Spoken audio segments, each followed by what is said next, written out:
Hello and welcome to my channel, Saying Yes to Life. I'm Delisa Renideo and I'm coming to you from my garden here in Vilcabamba, Ecuador. Today I want to talk about following the North Star. Now I know that sounds like a kind of a crazy idea to us now in this age when we all use our GPS just to find something that we could have probably found without any help from a GPS in the past. But think about the people before maps, especially before GPS. How did the early mariners know where they were and where they were going? Well, they were following the North Star, which the name of the North Star is Polaris and is located over the North Pole, and it basically stays very stationary over the North Pole. So it made a wonderful point for the navigators.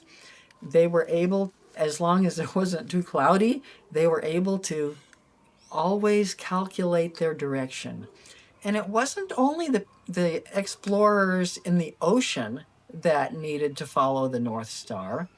People in the deserts, especially the really, the barren deserts where there's nothing to look at but sand and the sands were shifting, they also needed to follow the North Star. And of course, this is only in the northern hemisphere, but in the southern hemisphere, where they couldn't see the North Star, they had other stars that they looked to for guidance.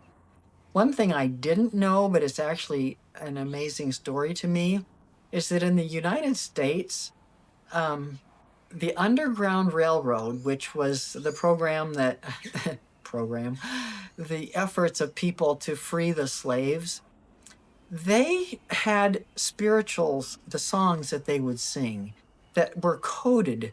And one of the songs they sang was Follow the Drinking Gourd. And that was really just a code for following the North Star, because the Big Dipper points directly at the North Star, and the drinking gourd was the Big Dipper.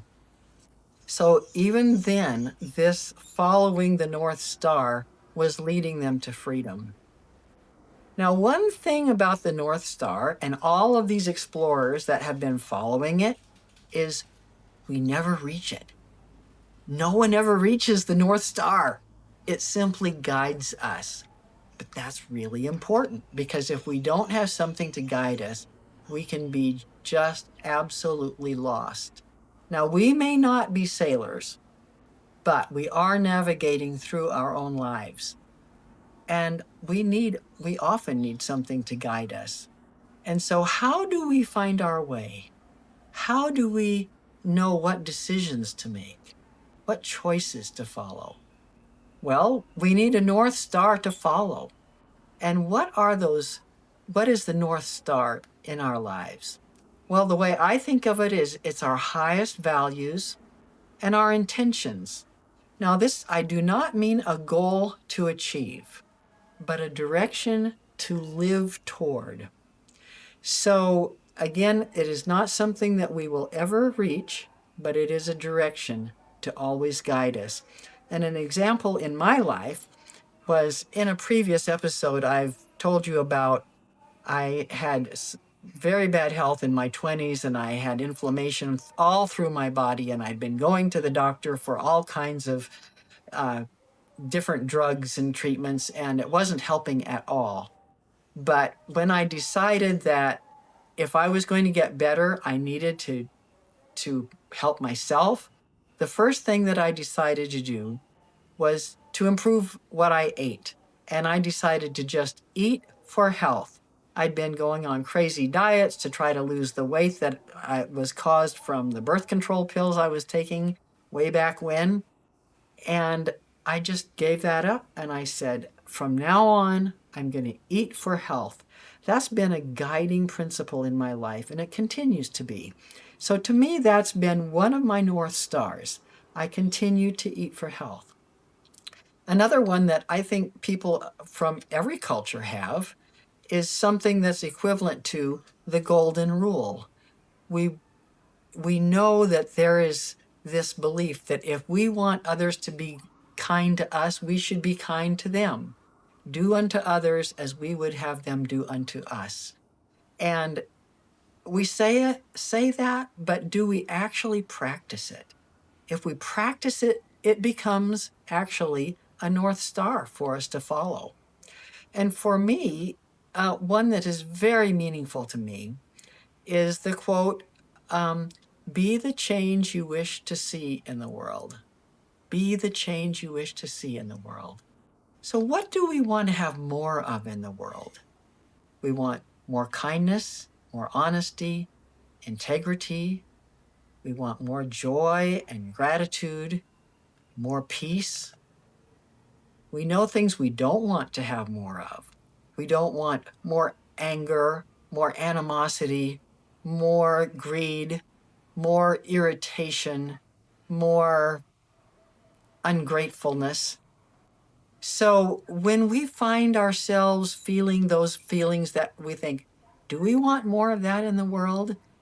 And if we don't, we can shift our focus and to bring into our consciousness how we can be more kind, more honest, more joyful, more grateful, more peaceful. So this is something that each one of us needs to think through for ourselves and realize that this is a constant effort, because life has a way of getting lifey, and we do get frustrated, and we do get angry, and we do get anything but peaceful and grateful and joyful. And so what do we do when that happens? We work on ourselves, and we keep working on ourselves, and we find ways to shift the way we're thinking and feeling. And you know what? This work never ends. I've had some of my clients who ask me, I've been working on this for years. How much longer do I have to do this? And I say, forever. It's like, I don't mean that to be discouraging, but we don't ever arrive, ever. As long as we're on this earth, we will always need to be striving to reach our North Star. And remember, our North Star is a direction. It is not a destination. So as our lives change, we have new challenges. We have new decisions to make and new opportunities. And so how do we do this? Well, follow the North Star. When you lose your way, you can regroup, take a breath, and return again to follow that star. When you remember what really matters, then you can make that choice again and again and again. So my invitation to you today, and to myself, it's a constant thing in my life, just like yours, to be aware of what your North Star is. What is your North Star? Maybe more than one. There's more than one in my life. And I would really love it if you would add your thoughts, your North Star, in the comments below, because I'd like to know, what is it that makes a difference for you in guiding you to live the life that you most want to contribute to yourself and to this collective consciousness that we all share. So thank you so much for joining me. If you haven't yet, I invite you to subscribe below, and please share this with anybody that you think might be helped by this. Thank you again, and I'll see you again soon.